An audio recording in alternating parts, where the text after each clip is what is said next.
Hello everyone, welcome to my YouTube channel. તો આજના આપણા વિડીયોમાં આપણે ઉલટ પ્રશ્ન વિશે શીખીશું, એટલે કે કેવી રીતે પ્રશ્ન બનાવી શકાય અને કેવી રીતે આપણે એ પ્રશ્નોના જવાબ પૂરા વાક્યમાં અને ટૂંકી રીતે આપી શકીએ તે શીખીશું। તો ચાલો જોઈએ। હવે આપણે જ્યારે ઉલટ પ્રશ્ન છે એનો જ્યારે જવાબ આપીએ પ્રશ્નનો, તો જ્યારે આપણે ટૂંકા જવાબ આપીએ તો ઇઝથી શરૂ થતા હોય એવા પ્રશ્નોના ટૂંકા જવાબ આપતી વખતે યસ કે નો પછી જો કોઈ પ્રાણી, પક્ષી કે કોઈ વસ્તુની વાત થઈ હોય ત્યારે આપણે ઈટ વાપરીએ છીએ, અને જો આરથી પ્રશ્ન શરૂ થતા હોય તો તેવા પ્રશ્નોમાં ધ્યેય વપરાય છે। એટલે કે જ્યારે આપણે કોઈ પ્રાણી, પક્ષી કે વસ્તુની વાત કરવામાં આવેલી હોય ત્યારે શું વાપરવાનું છે? ઈટ। અને જ્યારે આરથી પ્રશ્નની શરૂઆત થઈ હોય ત્યારે આપણે એમાં ટૂંકા જવાબ આપતી વખતે ધ્યેય વાપરવાનું છે। હવે જ્યારે આપણે ટૂંકા જવાબ આપીએ ત્યારે કોઈ પુરુષ, છોકરાની વાત થઈ હોય તો હી વાપરવાનું છે, અને જ્યારે કોઈ સ્ત્રીની વાત થઈ હોય તો ત્યારે આપણે સી વાપરાય છે। ચાલો જોઈએ કેવી રીતે પ્રશ્ન બનશે। તો પહેલાં આપણને એક આ સાદું વાક્ય આપેલું છે, ધેટ ઇઝ અ બેન્ચ, પેલી બેન્ચ છે। હવે આપણે પ્રશ્ન બનાવતી વખતે પ્રશ્ન કઈ રીતે બનાવવાના છે?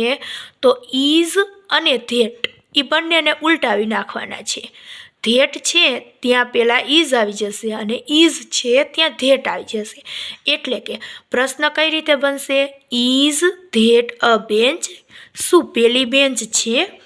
હવે આપણે એનો પૂરા વાક્યમાં જો જવાબ આપીએ તો યસમાં જવાબ આપીએ તો yes that is a bench, હા પેલી બેન્ચ છે।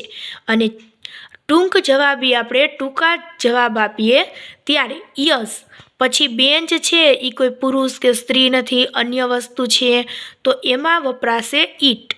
યસ ઈટ ઇઝ, હા તે છે। હવે બીજો પ્રશ્ન જોઈએ,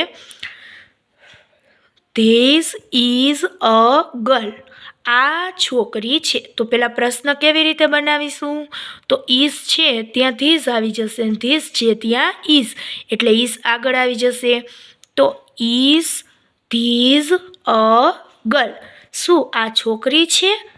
તો હવે પૂરા વાક્યમાં આપણે જ્યારે જવાબ આપીએ ત્યારે yes this is a girl, હા આ છોકરી છે।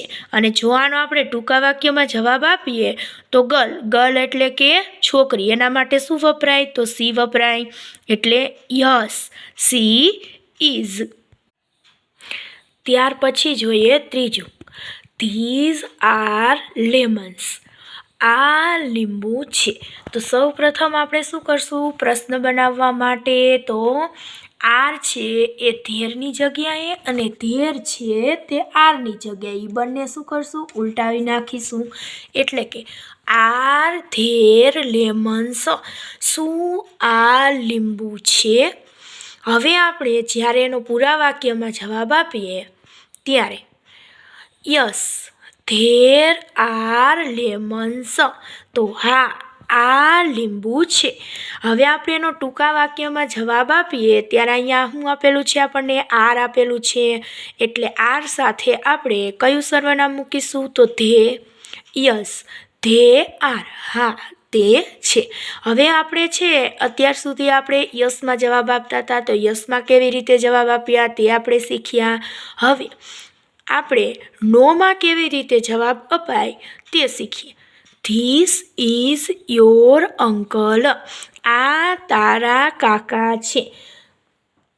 પહેલાં તો આપણે આનું પ્રશ્નાર્થ વાક્ય કેવી રીતે બનાવીશું? તો ઇઝ અને ધીસ એ બંને છે એને ઉલટાવી નાખીશું, એટલે કે ઇઝ ધીસ યોર અંકલ, શું આ તારા કાકા છે? હવે આપણે આનો નોમાં જવાબ આપવો હોય ત્યારે શું કરવાનું? તો નો, હી, કારણ કે અંકલ એટલે કે પુરુષ માટે વપરાય હી, પછી ઇઝ આપણને આપેલું છે ઇઝ, પછી આપણે ઇઝ, આર કે એમ આપેલું હોય એના પછી શું મૂકવાનું છે? Not. No, he is not my uncle, he is my father. ના, તે મારા કાકા નથી, તે મારા પિતા છે. હવે આને આપણે ટૂંકા વાક્યમાં જવાબ આપવો હોય તો કેવી રીતે જવાબ આપીશું? તો નો, હી ઇઝન્ટ, એટલે આ ઇઝન્ટ છે, ઇઝ નોટ છે એનું ટૂંકું રૂપ છે. ના, તે નથી. ત્યાર પછી જોઈએ ધેટ ઇઝ અ પેન. તો આપણે પેલી પેન છે. હવે આપણે આનો પ્રશ્ન બનાવવો હોય તો કેવી રીતે બનાવશું? તો ઇઝ અને ધેટ છે એ બેને ઉલટાવી નાખીશું. તો ઇઝ ધેટ અ પેન? શું પેલી પેન છે? તો હવે આપણે આનો નોમાં જવાબ આપવો હોય તો કેવી રીતે આપીશું? નો, ધેટ ઇઝ પછી શું મૂકવાનું? Not. No, that is not a pen, it is a pencil. ના, તે પેન નથી, તે પેન્સિલ છે.